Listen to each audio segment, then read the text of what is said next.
Então, irei falar sobre o texto de Friedrich Nietzsche, que é Verdade e Mentira no Sentido Extramoral. Então, no começo do texto, ele começa se perguntando o que é verdade, o que é mentira. Então, Nietzsche ele vai começar fazendo a comparação do ser humano a um animal. Porém, ele fala que o ser humano é um animal audacioso. E ele é tão animal e tão próximo da natureza que ele acaba criando a sua forma de sobreviver. E essa forma seria o intelecto. Então, ele começa a chamar esse intelecto de algo sombrio, efêmero, lastimável, pois o ser humano com intelecto, ele acaba sendo pessoas dissimuladas, que mentem, que usam máscara.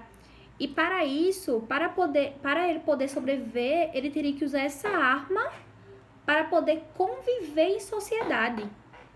Mas para poder conviver em sociedade, ele teria que comunicar com outras pessoas. E para haver essa comunicação, houve a necessidade de uma linguagem. Então, como o professor Giscard Farias deu o exemplo em sala de aula, era como se aqui houvesse uma árvore,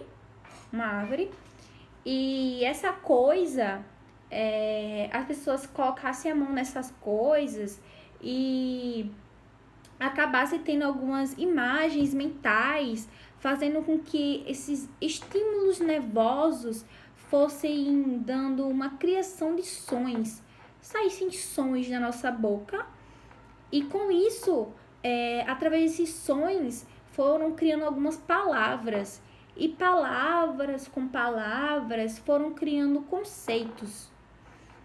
Então, através desses conceitos, as pessoas começaram a se comunicar. Isso aqui é uma árvore, então ele fala para outra pessoa que aquilo ali é uma árvore. Então, isso vai se generalizando, fazendo com aquela sociedade conhecesse aquilo como árvore.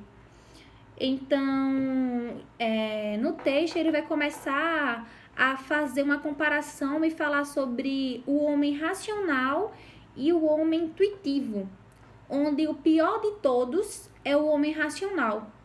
Por quê?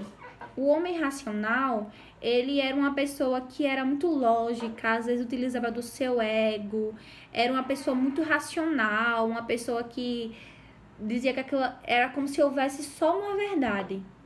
Ao contrário do homem intuitivo. Por quê?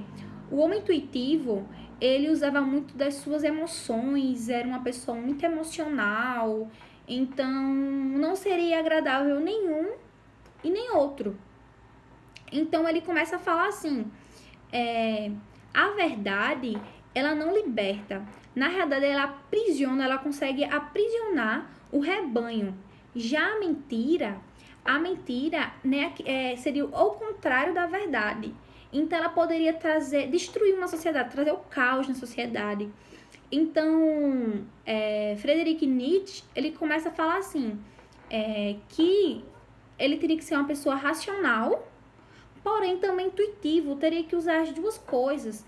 Então, para participar do grupo, porém, assim, ter uma linguagem com o grupo, ele teria que ouvir os grupos. E ele conseguiria ouvir os grupos através da arte. Como assim da arte?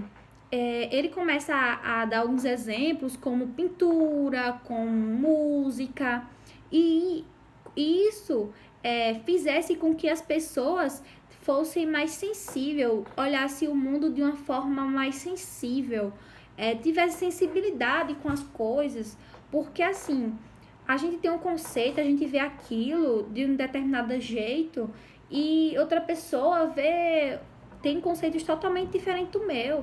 Então a gente também tem que ter essa sensibilidade, tá entendendo? Não dizer que só aquilo é o certo, só aquilo é verdade.